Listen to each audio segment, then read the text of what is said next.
Good afternoon everyone. दोस्तों, राजस्थान कला व संस्कृति में आज हम पढ़ेंगे, हमारे लोक देवता चल रहे हैं। आज हम पढ़ेंगे दोस्तों मेहाजी मांगलिया के बारे में। मेहाजी मांगलिया, मेहाजी मांगलिया। दोस्तों, यह मेहाजी मांगलिया जो है पंवार राजपूत थे। बचपन में ही इनके पिता का देहांत हो गया था। इनका जो लालन पालन है वह एमपी इनके ननिहाल में हुआ था। और मांगलिया जो है वह इनके ननिहाल की गोत्र थी दोस्तों। बट लालन पालन ननिहाल में होने, बचपन से ही ननिहाल में बड़े हुए बचपन से लेकर, तो यह अपने ननिहाल की गोत्र ही लगाने लग गए थे। तो इनका वास्तविक नाम तो मेहाजी पंवार था, बट इन्होंने मांगलिया लगाना शुरू कर दिया था, इसलिए इनका नाम जो है वह मेहाजी मांगलिया कहलाता है। इनके अगर पिता की बात करें, पिता, तो दोस्तों इनके पिता जो है गोपाल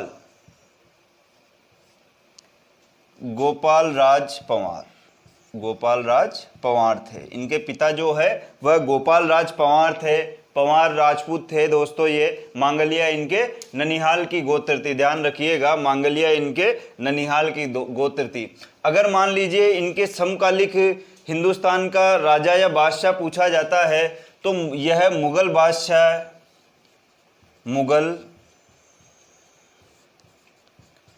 मुगल बादशाह है, अकबर के समकालिक लोक देवता थे। मुगल बादशाह है, अकबर के समकालिक लोक देवता थे।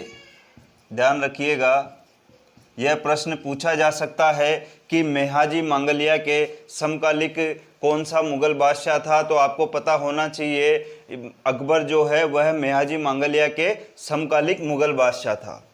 और अगर मारवाड़ के शासक की बात की जाए कि इनके समकालिक कौन सा मारवाड़ का शासक था दोस्तों, तो मारवाड़ का शासक जो है वह रावचूड़ा था। इनके समकालिक मारवाड़ का शासक रावचूड़ा था, और रावचूड़ा को जो है इनका आशीर्वाद प्राप्त था। ध्यान रखिएगा, रावचूड़ा को इनका आशीर्वाद प्राप्त था। मेहाजी मांगलिया का आशीर्वाद किसको प्राप्त था? रावचूड़ा को मेहाजी मांगलिया का आशीर्वाद प्राप्त था। मेहाजी ने रावचूड़ा को तलवार भेंट की थी। मेहाजी ने जो है रावचूड़ा को आशीर्वाद दिया तथा आशीर्वाद के साथ में एक तलवार भेंट की थी। ठीक है दोस्तों, दो बातें ध्यान रखनी है। मेहाजी मांगलिया के समकालिक मुगल बादशाह कौन सा था? अकबर था। और मेहाजी मांगलिया के समकालिक जो है मारवाड़ का शासक कौन था? मारवाड़ का शासक रावचूड़ा था।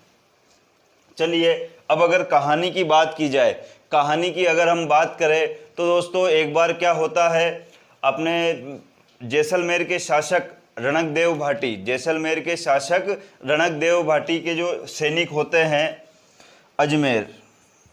अजमेर में एक महिला होती है गुज्जर जाति की, गुजरी की गायें चुरा लेते हैं। रणकदेव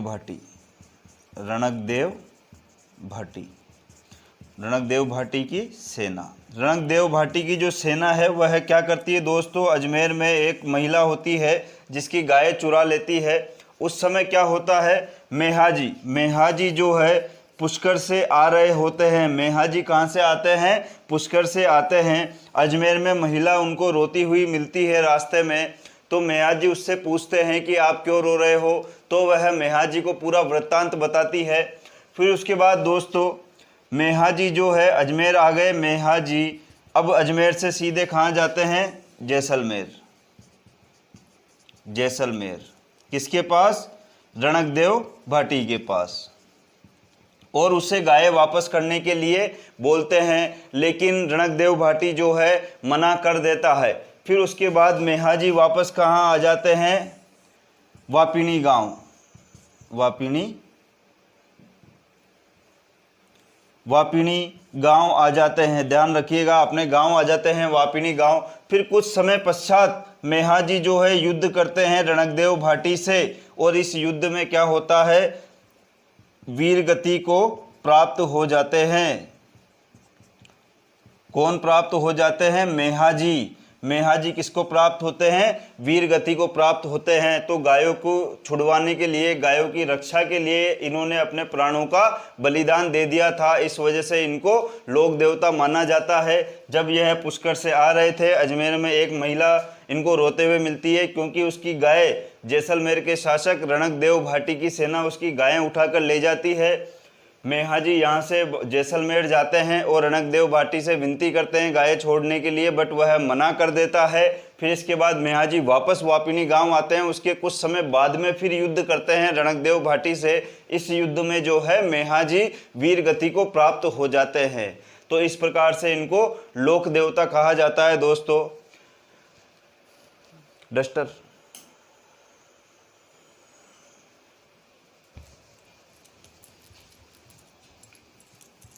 अब बात करते हैं इनके मुख्य मंदिर की। तो मेहाजी का जो मंदिर, प्रमुख मंदिर मेहाजी का, जहाँ पर ये वीरगति को प्राप्त हुए थे दोस्तों, वापिनी गांव जोधपुर। वापिनी गांव जोधपुर में स्थित है। मान लीजिए यह मेहाजी का मंदिर है। कहाँ पर स्थित है? वापिनी गांव में। यहाँ पर जो मेहाजी की प्रतिमा है, वह प्रतिमा जो है घोड़े पर सवार है। घोड़े पर सवार प्रतिमा है मेहाजी की। इसके अलावा मेहाजी के जो घोड़े का नाम है, इनका घोड़ा किरण काबरा कहलाता है। ध्यान रखिएगा, इनके घोड़े को किरण काबरा कहते हैं। मंदिर का जो पुजारी है, मांगलिया जाति का होता है, मांगलिया राजपूत होता है।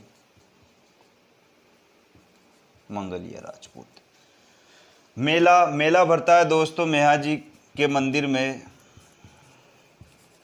भाद्रपद कृष्ण अष्टमी को। इस दिन क्या होती है दोस्तों?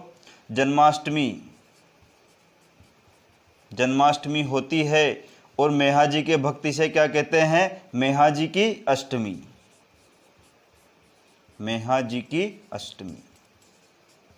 ध्यान रखिएगा, मेहाजी के मंदिर में मेला कब भरता है? भाद्रपद कृष्ण अष्टमी को मेला भरता है। इस दिन जन्माष्टमी रहती है और मेहाजी के भक्ति से मेहाजी की अष्टमी कहते हैं। मेहाजी का जो मंदिर है उस पर घोड़े पर सवार प्रतिमा है। घोड़े को किरण काबरा कहा जाता है। पुजारी जो है वह मांगलिया जाति का राजपूत होता है। और यह जो मंदिर है यह कहाँ स्थित है? वापिनी गांव में स्थित है।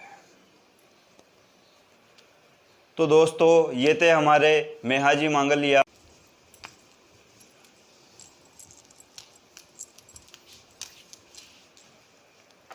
दोस्तों अगले लोक देवता है हमारे राव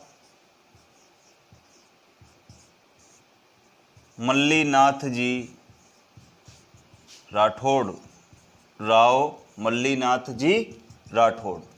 दोस्तों मल्लीनाथ जी जो है, मल्लीनाथ जी शुरू से कोई सामान्य व्यक्ति नहीं थे। राज परिवार में इनका जन्म हुआ था। मारवाड़ में राठौड़ वंश की स्थापना करने वाले राव सिंह के वंशज थे। राव मल्लीनाथ जी जो है मारवाड़ में राठौड़ वंश की नींव डालने वाले राव सिंह के वंशज थे। राव सलका के पुत्र तथा राव सिंह के वंशज थे। राव सिंह के वंशज मल्लीनाथ जी जो थे वह राव सिंह के वंशज थे। राव सिंह ने मारवाड़ में राठौड़ वंश की नींव डाली थी दोस्तों।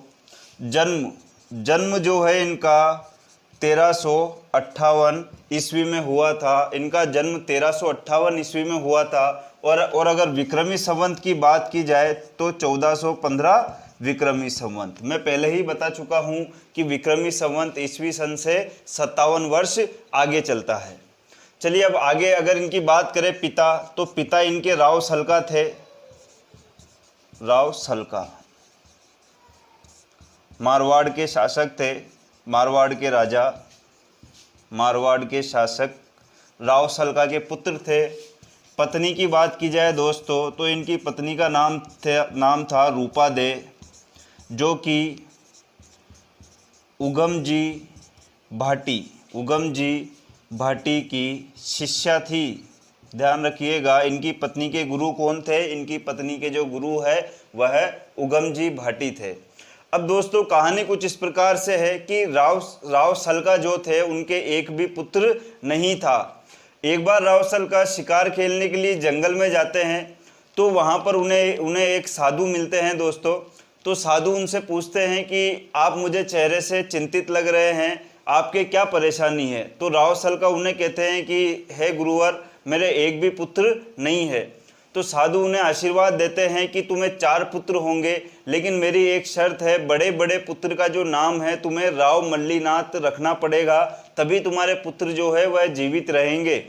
कुछ समय बाद में राव सलका को पुत्र प्राप्ति होती है और बड़े बड़े पुत्र का नाम रखा जाता है राव मल्लीनाथ।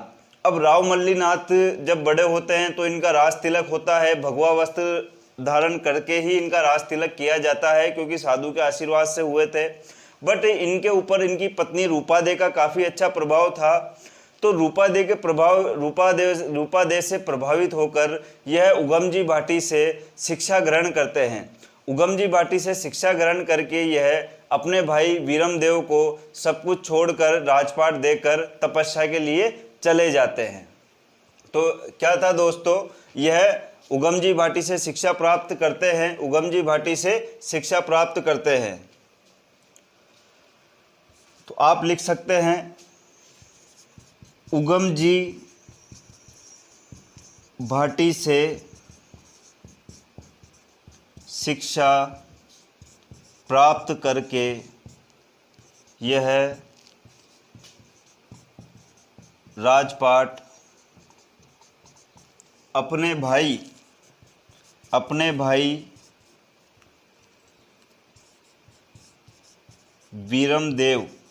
वीरमदेव को सौंपकर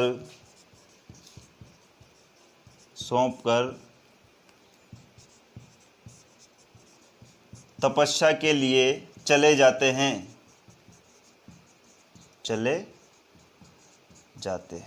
तपस्या के लिए चले जाते हैं दोस्तों।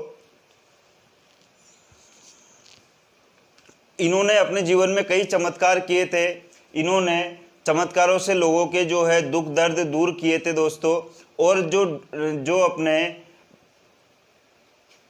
अपने चमत्कार से लोगों के दुख दूर किए थे। उसके अलावा जो बाड़मेर का क्षेत्र है, मालानी क्षेत्र, वह इनके नाम से ही रखा गया है। मालानी क्षेत्र, पहले मालानी क्षेत्र नहीं हुआ करता था, क्योंकि इन्होंने बाहरी आक्रमणकारियों से उस क्षेत्र की कई बार रक्षा की थी। इनके नाम से ही बाड़मेर के क्षेत्र का नाम मालानी क्षेत्र रखा गया, क्योंकि इन्होंने कई बार बाहरी आक्रमणकारियों से इस क्षेत्र की जो है रक्षा की थी। अगर इनके मंदिर की बात की जाए दोस्तों, तो इनका मंदिर जो है वह तिलवाड़ा में है। ध्यान रखिएगा, इनके प्रमुख मंदिर की अगर बात की जाए तो इनका मंदिर तिलवाड़ा में है। प्रमुख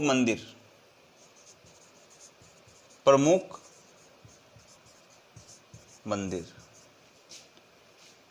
मान लीजिए यह इनका मंदिर है मल्लीनाथ जी का तिलवाड़ा। कई बार स्टूडेंट यह गलती कर देता है कि वो उसको याद रह जाता है कि तल्लीनाथ जी का मंदिर तिलवाड़ा में है। तो आप ध्यान रखिएगा कि हमेशा उल्टा होता है। मैं से मल्लीनाथ मंदिर कहाँ है? तहसे तिलवाड़ा में है। ध्यान रखिएगा, तिलवाड़ा में इनका मंदिर है जहाँ पर इन्होंने समाधि ली थी, जीवित समाधि ली थी। तिलवाड़ा में जीवित समाधि इन्होंने ली थी। मंदिर जो है दोस्तों लूनी नदी के किनारे स्थित है। लूनी नदी के किनारे पर इनका मंदिर स्थित है। इनके मंदिर में दोस्तों प्रतिवर्ष एक पशु मेला भरता है। इनके मंदिर पर क्या भरता है? पशु मेला भरता है, जो कि राजस्थान का सबसे प्राचीन पशु मेला है। राजस्थान का क्या है? सबसे प्राचीन पशु मेला है। और ध्यान रखिएगा, क्रय विक्रय की दृष्टि से, पशुओं के क्रय विक्रय की दृष्टि से सबसे बड़ा पशु मेला कहलाता है। अगर पूछा जाए आय या आमदनी की दृष्टि से सबसे बड़ा पशु मेला किस लोक देवता के यहाँ भरता है, तो तेजा जी के यहाँ भरता है। अगर क्रय विक्रय की दृष्टि से पूछा जाए तो कहाँ भरता है? तिलवाड़ा में भरता है, मल्लीनाथ जी का पशु मेला। इनके मंदिर से कुछ ही दूरी पर इनकी पत्नी रूपा दे का भी मंदिर स्थित है दोस्तों। रूपा दे का मंदिर जो कहाँ स्थित है? मालाजाल गांव में स्थित है। तो ध्यान रखिएगा, ये थे हमारे राव मल्लीनाथ जी। मुख्य बातें ये है कि राव सलका के पुत्र थे, राव सिंहा के वंशज थे, राव सलका के पुत्र थे। जन्म जो है वह इनका 1358 ईस्वी में हुआ था और 1415 विक्रमी संवत में हुआ था। दूसरी बात, पत्नी का नाम रूपा दे था। पत्नी जो है उगम जी भाटी की शिष्या थी। मंदिर जो है वह तिलवाड़ा में स्थित है। कुछ ही दूरी पर इनकी पत्नी रूपा दे का भी मंदिर स्थित है, मालाजाल गांव में। तिलवाड़ा में जो मेला भरता है पशु मेला, वह राजस्थान का सबसे प्राचीन पशु मेला है और क्रय विक्रय की दृष्टि से सबसे बड़ा मेला कहलाता है। तो ये इनकी मुख्य बातें थी जो कि परीक्षा की दृष्टि से उपयोगी है। चलिए अब अगले लोक देवता के बारे में पढ़ते हैं हम।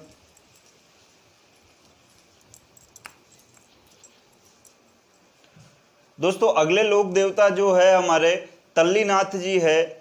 तल्लीनाथ जी का जो जन्म है वह शेरगढ़ ठिकाना जोधपुर में हुआ था। यह भी राज परिवार से थे। इनके पिता जो है वीरमदेव शेरगढ़ ठिकाने के शासक हुआ करते थे। इन्होंने गुरु जालंधर नाथ से शिक्षा ली थी। उन्हीं की शिक्षा ग्रहण करके इन्होंने राज कार्य को त्याग कर तपस्या करने चले गए थे। चलिए पढ़ते हैं तल्लीनाथ जी के बारे में।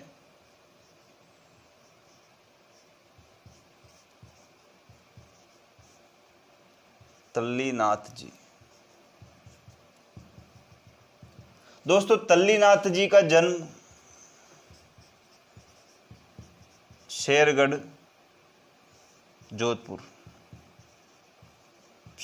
जोधपुर में हुआ था। इनके पिता का नाम वीरमदेव जो कि शेरगढ़ के शासक थे। शेरगढ़ के शासक थे। गुरु की बात करें तो गुरु जालंधर नाथ। गुरु जी से इन्होंने शिक्षा ली और राजकार्य को त्याग कर तपस्या करने के लिए जो जालंधर नाथ की तपोभूमि है जालोर, वहां पर चले गए थे। ध्यान रखिएगा, कहाँ गए थे? जालोर चले गए थे गुरु जालंधर नाथ से शिक्षा लेकर। इन्हें जो है जालोर जिले के प्रमुख लोक देवता भी कहते हैं। याद रखिएगा, जालोर जिले के प्रमुख लोक देवता। जिले वाइज दो ही प्रमुख देवता है। अगर अजमेर जिले के प्रमुख लोक देवता पूछे जाते हैं तो तेजा जी है, और जालोर जिले के प्रमुख लोक देवता पूछे जाते हैं तो तल्लीनाथ जी है। उसके अलावा इन्हें पर्यावरण रक्षक देवता भी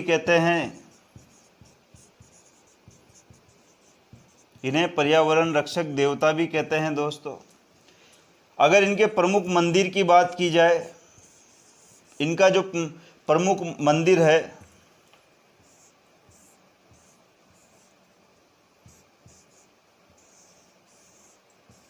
मान लीजिए यह इनका मंदिर है पहाड़ों के बीच में। यह है पांचोटा गांव, पांचोटा गांव, जालोर, जालोर। और जिस पहाड़ी पर स्थित है वह कहलाती है पंचमुखी पहाड़ी, पंचमुखी पहाड़ी, पहाड़ी। तो दोस्तों ये थे हमारे तल्लीनाथ जी। जन्म शेरगढ़, जोधपुर वाले शेरगढ़ में हुआ है। पिता वीरमदेव जो कि शेरगढ़ के शासक थे। गुरु थे इनके जालंधर नाथ, जालोर जिले के प्रमुख लोक देवता कहलाते हैं। इन्हें पर्यावरण रक्षक देवता भी कहते हैं। मंदिर इनका पांचोटी गांव जालोर में है और पंचमुखी पहाड़ी पर स्थित है। तो दोस्तों ये थे हमारे लोक देवता। आज हमने 3 लोक देवता के बारे में पढ़ा है।